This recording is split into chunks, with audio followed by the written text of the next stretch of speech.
प्रश्न हमारे सामने आता है कि इतने बड़े महान कवि, इतने महान विचारक जिनके चिंतन की कुछ ऊँचाइयों की झलक हम अभी देखेंगे, वो उन्होंने जो ऊँचाइयाँ प्रदान की बौद्ध न्याय को और जो संघर्ष प्रतिवाद उन्होंने किया गौतमी न्याय का, नागार्जुन, असंग, वसुबंधु, दिंगनाग, धर्मकीर्ति, ये इन दार्शनिकों की जो पूरी परंपरा एक शिखर पर पहुँची और उसको प्रतिवाद करते हुए अपने दर्शन का परिमार्जन, परिष्कार किया गौतमी न्याय की परंपरा के नैयायिकों ने। तो ये जो शिखर स्थापित हुए लगभग 1000 वर्षों तक, पहली शताब्दी से लगा करके 10वीं 11वीं शताब्दी तक, उनके विकास की क्या संभावनाएँ चुक गई थी कि एक तरह का बाद में स्खलन हम देखते हैं, नीचे उतरते हुए हम देखते हैं। ये प्रश्न आता है, क्या मार्जिनलाइज़ किया गया, पार्श्व कुक्षी में निक्षिप्त कर दिया गया, जो पूरी दिगनाग और धर्मकीर्ति की परंपरा थी उसको। ये जो वाद की परंपरा थी, ये जितनी ऊँचाइयों पर पहुँच चुकी थी, वो क्यों नहीं बनी रह सकी इस पूरी सहस्राब्दी के बाद अगली सहस्राब्दी में? और जो यथार्थ की अवधारणा अनात्मवाद और क्षणभंगवाद के आधार पर अपनी प्रमाण मीमांसा में धर्मकीर्ति और दिगनाग भी विकसित करते हैं, वो किस सीमा तक आज ग्राही है? क्योंकि हमें तो यह भी बताया जाता है कि जो मॉडर्न फिजिक्स है, उसके हिसाब से तो बौद्ध न्याय ही बड़ा खरा उतरता है, बड़ा वैज्ञानिक है। पूरी जो क्षणभंग की थ्योरी है, जो मध्यमा प्रतिपद का दर्शन है, तो क्या हमारे लिए उसकी अब कोई विचारणीयता नहीं रह गई है? प्रश्न आते हैं। और भी कई इस तरह के प्रश्न हैं और मैं सबसे पहले आचार्य काशीनाथ न्योपाने जी को आमंत्रित करता हूँ कि वे यहाँ प्रस्तुत हो और अपना वक्तव्य प्रस्तुत करें। आचार्य काशीनाथ न्योपाने। जी नमस्कार।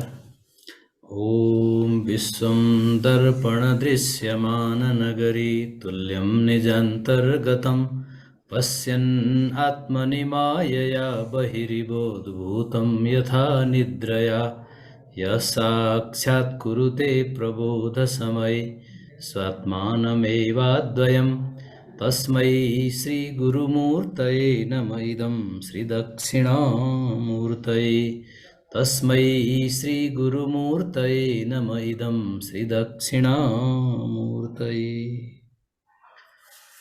श्रद्धेय त्रिपाठी गुरुदेव, आप उपस्थित श्रद्धेय व्यक्तित्व प्रोफेसर अंबिका दत्त शर्मा जी और इस कार्यक्रम में समुपस्थित समग्र विशिष्ट व्यक्तित्वगण, सबको मैं हार्दिक सायंकालीन नमस्कार व्यक्त करता हूँ, सबको नमन करता हूँ। मैं इस समय ठीक पशुपति मंदिर से 300 मीटर पूरब के तरफ हूँ, जहाँ से पशुपति मंदिर दिखाई देता है, वहीं पर मेरा आवास है। अभी श्रद्धेय गुरुदेव के मुखारविंद से जो बातें आई वो सुन करके मुझे तो ऐसा लगा कि गुरुजी बोलते रहे, हम लोग केवल सुनते रहे, हमें क्या बोलना है, हमको तो कुछ आता नहीं, ऐसा लगा। तो गुरुजी के वक्तव्य को, श्रद्धेय त्रिपाठी गुरुजी के वक्तव्य को ही कुछ लंबा करते और ये सेशन पूरा होता तो बहुत अच्छा लगता। एक बात, दूसरी बात, ये संध्या जो है, गुरुदेव जिस प्रकार धर्मकीर्ति के काव्य दृष्टिकोण को उपस्थापन कर रहे थे, उससे ये लगता है कि ये काव्य संध्या ही हो जाए, ऐसा भी लगा मुझे एक बार। तो इधर श्रद्धेय अंबिका दत्त शर्मा, प्रोफेसर अंबिका दत्त शर्मा जी बैठे हैं, वो बौद्ध न्याय को ठीक से समझने और समझाने का उन्हीं के ऊपर छोड़ दिया मैंने। मुझे तो लगता है कि कुछ कभी कभी मुझे संदेह होता है मन में, तो मैं तत्काल फोन करता हूँ, डॉक्टर साहब इसको क्या, कैसे इसको समझा जाए, तो फिर विस्तार से बताते हैं। तो आज आप भी उपस्थित हैं और इतने बड़े बड़े विद्वान उपस्थित हैं, इससे बहुत ही आनंद आ रहा है। तो मैं कुछ ज़्यादा कहूँगा नहीं, गुरुदेव सब बता चुके हैं। लावण्य द्रविण, इस पर मैं बहुत चर्चा करता था कई वर्षों से, तो गुरुदेव आज बोल दिए, लावण्य द्रविण व्ययो न गणितः क्लेशो महान् स्वीकृतः स्वच्छन्दः सरतो जनस्य हृदये चिन्ता ज्वरः प्रार्थितः एषापि स्वयमेव तुल्यरमणा भावाद बराकी हता कोर्थश्चेतसि वेधसा विनिहित तन्व्या तनुम तन्वता। तो इस पे कुछ पाठभेद भी हैं, कोई बात नहीं, ये तो सब चलेगा। तो गुरुदेव, ये बहुत ही दिव्य श्लोक और आनंदवर्धन को मैंने कई बार मैं पढ़ता हूँ, क्योंकि ये क्या हुआ, आनंदवर्धन मुझे भी नहीं मालूम था एक धर्मकीर्ति का है। क्या हुआ, मेरे बेटे का नाम आनंदवर्धन मैंने रखा, इसलिए रखा कि उस समय में धन्यालोक पढ़ा रहा था, जब उसको पैदा हुआ था धन्यालोक पढ़ा रहा था 2 विदेशी विद्वानों को, मैं अमेरिकन थे, तो मुझे लगा कि यही नाम रख देना चाहिए, तो वही नाम रखा। अभी मेरा बेटा जो है थोड़ा बड़ा हुआ तो उसको लगा कि मेरा नाम आनंदवर्धन क्यों रखा, तो मैंने बताया कि भाई तो उस समय मैं पढ़ा रहा था आनंदवर्धन को, इसलिए मेरा नाम रखा। वो पुस्तक कौन है, फिर मैंने बताया तो उसने ढूंढ के पढ़ा पूरी पुस्तक। तो पढ़ने के बाद मुझे बताया कि ये जो है ये लावण्य द्रविड़, मैंने उसको पहले याद कराया था, तो वो बोलता है ये आप जो श्लोक याद कराए थे, ये जो है इतना विवेचन इन्होंने किया है आनंदवर्धन ने, उसने मुझे बताया, मैं थोड़ा सा भूल गया था कई वर्षों से। तो ये बहुत ही दिव्य, और उनके काव्य पर तो अलग से एक सत्र आयोजित हो सकती है। गुरुदेव एक बार इसी पर भी कर सकते हैं, धर्मकीर्ति के काव्यिक दृष्टिकोण पर, उनके काव्यों पर भी बातचीत हो। और जैसे गुरुदेव बता रहे थे, बहुत ही न पूरा कश्चित, ये भी सब चीज। और मैं जयंत भट्ट से शुरू करना चाहता हूँ। जयंत भट्ट ने धर्मकीर्ति की प्रशंसा करते हुए, जब जयंत भट्ट धर्मकीर्ति के सिद्धांतों का खंडन करते हैं, खंडन करते करते अंतिम में उनको ये लगता है मैं क्या कर रहा हूँ, किस आदमी, किस व्यक्ति के, किस व्यक्तित्व का मैं खंडन कर रहा हूँ, ये उचित नहीं है, उनको ये लगा। और जो है न्याय मंजरी में, हम लोग सब जानते हैं, न्याय मंजरी में उन्होंने बड़े विचित्र रूप से कहा, इति सुनिपुण बुद्धिर्लक्षणं वक्तु कामः पदयुगलमपीदं निर्ममेनानवद्यं भवतु मतिमहिम्नः चेष्टितं दृष्टिमेतत् जगदविभवधीरः श्रीमतो धर्मकीर्तेः। बड़े विचित्र ढंग से उन्होंने प्रशंसा की। इति सुनिपुण बुद्धि, कह रहे हैं धर्मकीर्ति की बुद्धि कैसी है, सुनिपुण, निपुण तो ठीक है, तो सुनिपुण क्या है, निपुण बहुत तीव्र है, बहुत तीक्ष्ण बुद्धि है, निपुण है, तो सुनिपुण कहा। तो इसकी व्याख्या करते हुए एक विद्वान ने टीका में कहा कि सुनष्ट ज्वरवत सुपूर्ण घटवत, ये सुनिपुण बुद्धि कहा। यह बुद्धि इतनी है कि जैसे पूरा घड़ा भरा हो, तो क्या बोलेंगे हम, भरा है नहीं बोलेंगे, पूरा भरा हुआ है, लबालब है। तो सुनिपुण बुद्धि, सुनष्ट ज्वरवत, किसी को बुखार आया और वो बुखार नष्ट हुआ, कैसा हुआ, पूर्ण नष्ट हुआ, अब ज्वर लौटने की कोई संभावना नहीं।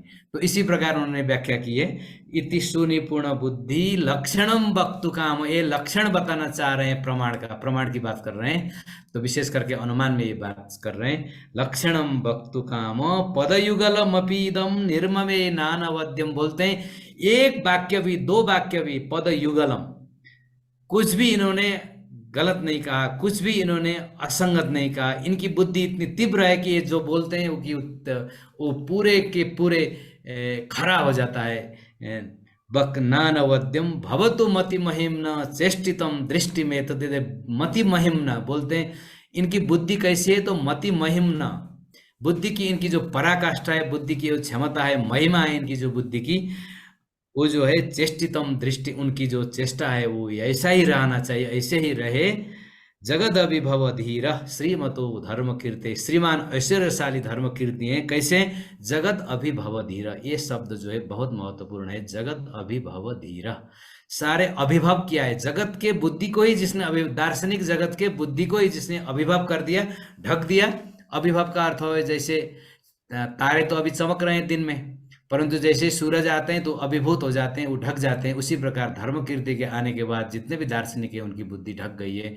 इस प्रकार धर्म कीर्ति की वो प्रशंसा करते हैं। इसलिए धर्म कीर्ति अपने आप में बहुत बड़ी चीज है। और विशेष करके धर्म कीर्ति ने जो अनुमान पर सब चीज उन्होंने नई नई बातें कही, अनुमान पर जो है दो हम लोगों को ध्यान देना चाहिए। अनुमान, क्योंकि ये लंबी परंपरा, न्याय शास्त्र की लंबी परंपरा है। लंबी परंपरा में 3-4 विभाग हुए न्याय शास्त्र में। एक तो गौतमी न्याय बहुत प्रसिद्ध है, गौतम ने तो सूत्रों को आबद्ध किया, उसके पहले भी लोग थे।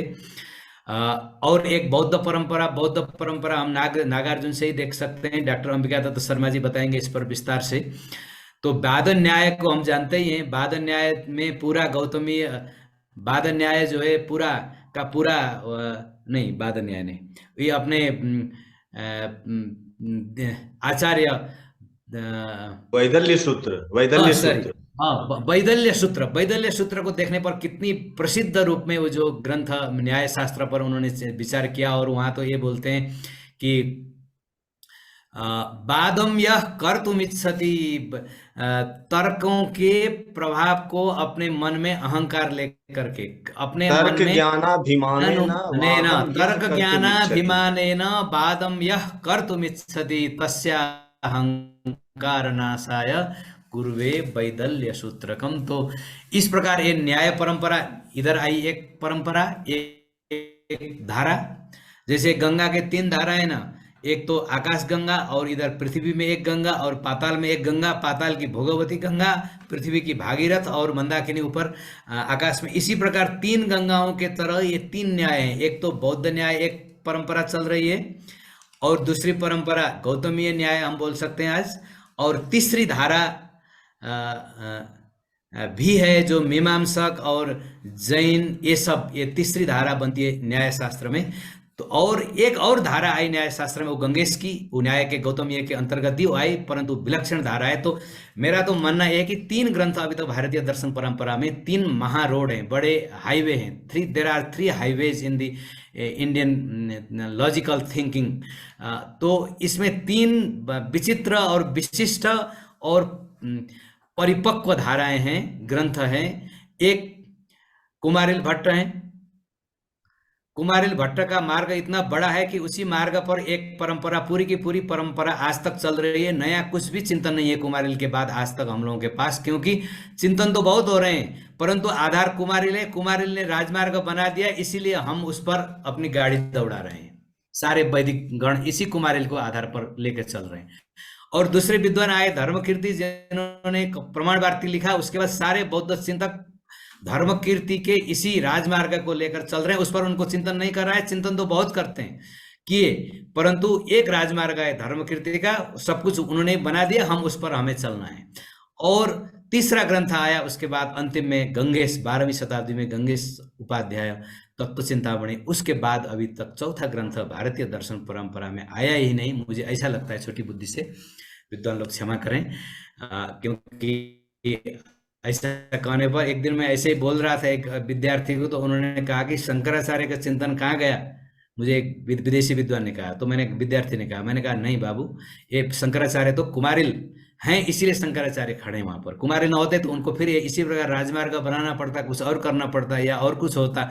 राजमार्ग तो वही है, इसीलिए उस पर वो अपने मतों को व्यक्त करते हैं। इसी प्रकार धर्मकीर्ति के साथ भी है और इसी प्रकार गंगेश के बाद भी है।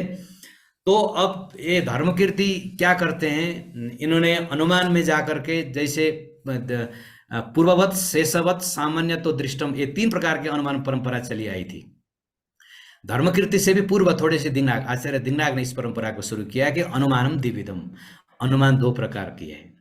ये कहा कि अनुमानम द्विविधम स्वार्थम परार्थम च, स्वार्थ और परार्थ 2 अनुमान। ये दिंगनाग से शुरुआत, धर्मकीर्ति ने इसको पल्लवित और परिनिष्ठित किया।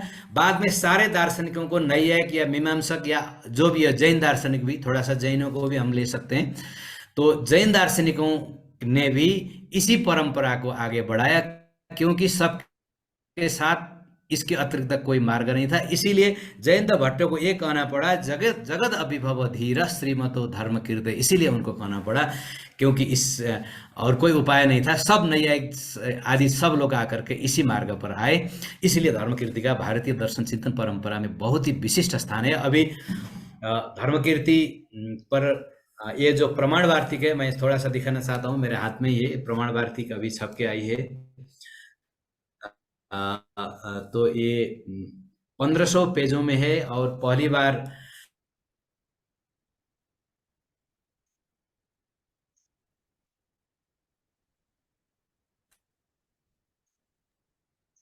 आपका कनेक्शन चला गया, आप देखिए। यह ग्रंथ पूरे धर्मकीर्ति, ये धर्मकीर्ति के मनोरथ नंदी की टीका और धर्मकीर्ति के शोपज्ञ वृत्ति। अब ठीक है, हाँ बोलिए जी। तो धर्मकीर्ति की शोपज्ञ वृत्ति स्वार्थानुमान पर है एक, और मनोरथ नंदी की पूरे ग्रंथ पर टीका है। ये दोनों को यहाँ रखा गया और मूल भी और क्रिटिकल एडिशन इसका बनाया गया। अभी तक जितने भी मैन्युस्क्रिप्ट उपलब्ध अपने पास हैं, उन सभी मैन्युस्क्रिप्ट को कलेक्ट करके उनमें क्या पाठभेद हैं, उसके बाद आधुनिक जो संस्करण है, एक संस्करण श्रद्धेय राहुल सांकृत्यायन जी का था, उस संस्करण को भी सामने रखा गया। फिर एक बौद्ध भारती से संस्करण निकला, उसी की कॉपी थी वो, उसको भी, क्योंकि स्वामी जी ने भी अपने बुद्धि वैशद्य से बहुत जगह पर काम किया, उसको भी इसमें स्थान दिया गया। उसके बाद जो भी विद्वानों ने धर्मकीर्ति पर लेख लिखे, एडिशन करने का प्रयास किया, उन सबको यहाँ पर पाठ भेद के रूप में रख दिया गया। उसके बाद अभी तक इस ग्रंथ के साथ क्या था कि पूर्ण रूप से किसी भी भाषा में इसका अनुवाद नहीं हो सका था, तो मैंने सोचा कि श्रद्धेय गुरुदेव स्वामी योगेंद्रानंद, जिनका आशीर्वाद और जिनकी कृपा से हमने ये काम किया, उनके साथ मैं पढ़ता था। श्रद्धेय डॉक्टर अंबिका दत्त शर्मा जी भी हैं, दोनों हम लोग साथ साथ गुरुदेव से पढ़ते थे। तो उसी का परिणाम ये हुआ, गुरुदेव ने भी काम शुरू किया था। गुरुदेव लगभग आधा ग्रंथ किए थे, वो भी दूसरी टीका के साथ। प्रज्ञाकर गुप्त की टीका है, उसको लेकर के वो बहुत विस्तृत है, इसलिए वो नहीं कर पाए पूरा, तो आधा ही थी, आधा ही वो टीका के साथ वो आधा ही हुआ था। परंतु पूरा प्रमाण वार्तिक अभी तक अनुदित नहीं था और संपादित भी नहीं था, तो हमको लगा कि इस काम को करना चाहिए। ये गत मैं 5-7 वर्षों से काम कर रहा था, तो ये काम पूरा हुआ। अभी छपा भी एक ग्रंथ। उसके बाद अभी केंद्रीय संस्कृत विश्वविद्यालय दिल्ली में गत मास ही 2 दिन का अंतर्राष्ट्रीय संगोष्ठी भी उन्होंने आयोजित की थी, संगोष्ठी का, जिसमें कई देश भर के विद्वान और वैदेशिक विद्वान भी थे। इस पर चर्चा हुई, विशेषकर डॉक्टर अंबिका दत्त शर्मा जी ने इस पर प्रकाश डाला, इस ग्रंथ के ऊपर। तो यह ग्रंथ 1500 पेजों में है और इसके सबसे पहले इसमें प्रीफेस थोड़ा सा अंग्रेजी में लिखा गया, करीब 50 पेजों में। उसके बाद संस्कृत पद्यों में करीब 300 पद्यों में प्रास्ताविकम क्या है, इसमें प्रमाण वार्तिक में क्या है रहस्य, ये रहस्य क्या है, इसमें एसेंस क्या है, ये सब करके ये पद्यों में लिखा गया। फिर उसके बाद हिंदी भूमिका इसमें है करीब 150 पेजों की। उसके बाद फिर ग्रंथ शुरू होता है। फिर ये प्रथम परिच्छेद प्रमाण सिद्धि हुआ, फिर दूसरे में प्रत्यक्ष परिच्छेद आया, फिर स्वार्थानुमान, फिर परार्थानुमान, फिर अंतिम में धर्मकीर्ति की जो स्वपज्ञ वृत्ति है, उस स्वपज्ञ वृत्ति को भी इसमें रख दिया गया। और धर्मकीर्ति को ये लगता था कि जैसे गुरुदेव बता रहे थे, उनको स्वयं भी लगता था कि मेरे कृति को कौन समझेगा। तो इससे स्पष्ट लगता है गुरुदेव की बात सही है, क्योंकि स्वपज्ञ वृत्ति उनको लिखना पड़ा अपने ही स्वार्थानुमान पर। उनको लगा कि और मुझे तो ऐसा लगता है कि और परिच्छेदों पर भी उनकी वृत्ति होनी चाहिए, परंतु कालक्रम से वो लुप्त हुआ होगा, ऐसा मुझे स्वयं लगता है। क्योंकि कुछ चीजें मुझे मिली है, इससे ये लगता है कि उन्होंने खुद व्याख्याएं की है। कुछ इधर एशियाटिक सोसाइटी कलकत्ता में कुछ मैन्युस्क्रिप्ट मुझे मिली, जो मैं एक दूसरा भी काम कर रहा हूँ, शतसहस्रिका प्रज्ञा पारमिता, जो 1,25,000 श्लोक बराबर की कृति है, वो उसका संपादन अभी पूरा हो गया, उसको प्रकाशन में जाना है। तो उसको ढूंढते हुए मुझे कुछ पत्र मिले हैं जिसमें व्याख्या है, वो व्याख्या कहीं अन्यत्र नहीं है, कुछ पेज हैं। तो इससे लगता है कि धर्मकीर्ति की ही भाषा की तरह लगता है। तो मुझे लगा कि ये धर्मकीर्ति ने और परिच्छेदों पर भी काम किया था, वृत्ति लिखी थी स्वपज्ञ वृत्ति, परंतु नष्ट हो गई हो, ऐसा लगता है। जो हो एक है, जिससे स्वार्थानुमान पर उन्होंने जो लिखा, इससे यही लगता है कि उनको लगा कि इस कृति को कौन समझेगा। तो इसीलिए उन्होंने खुद उस पर वृत्ति लिखी, और उस पर तो अभी तक काम नहीं हुआ था, तो मुझे लगा कि उसका भी अनुवाद हो। उसका भी अनुवाद किया मैंने, फिर उसको भी इसी में 5वें परिच्छेद के रूप में अंतिम में वो परिशिष्ट ही है, उस प्रकार रखा गया। और इस प्रकार यह ग्रंथ है। और सब विद्वानों से मैं हार्दिक निवेदन करता हूँ कि मैं सबको हाथों हाथ अपने तरफ से देना चाहता था, परंतु मैं कुछ दूर हूँ और जाना आना भी कठिन हो जाता है, इसीलिए नहीं दे पा रहा हूँ। और मैं आप लोग जरूर ग्रहण करें कृति को। मेरे तरफ से वो DK प्रिंट वर्ल्ड दिल्ली से छपी है कृति, वहाँ से आप ले सकते हैं। 1500 पेज के आसपास है ये। और आप लोग पढ़ करके बताएं कि क्या कमी है, इसको आगे के संस्करण में इसको सुधारा जा सके। और इतना ही कहते हुए, और मुझे लगता है कि मेरा समय पूरा हो गया। इतना ही कहते हुए गुरुदेव का हार्दिक अभिनंदन करता हूं और कृतज्ञता व्यक्त करता हूं। आपने इतना महत्वपूर्ण समय मेरे लिए उपलब्ध कराया। इसी प्रकार डॉक्टर अंबिका दत्त शर्मा जी भी हैं। इसी प्रकार यहाँ जो उपस्थित हैं सब लोगों को मैं हार्दिक आभार व्यक्त करते हुए मेरी वाणी को यहीं विराम देता हूं। धन्यवाद। बहुत बहुत धन्यवाद डॉक्टर काशीनाथ न्यौपाने जी। और जो चर्चा आरंभ की गई थी वो कुछ आगे बढ़ी और निश्चित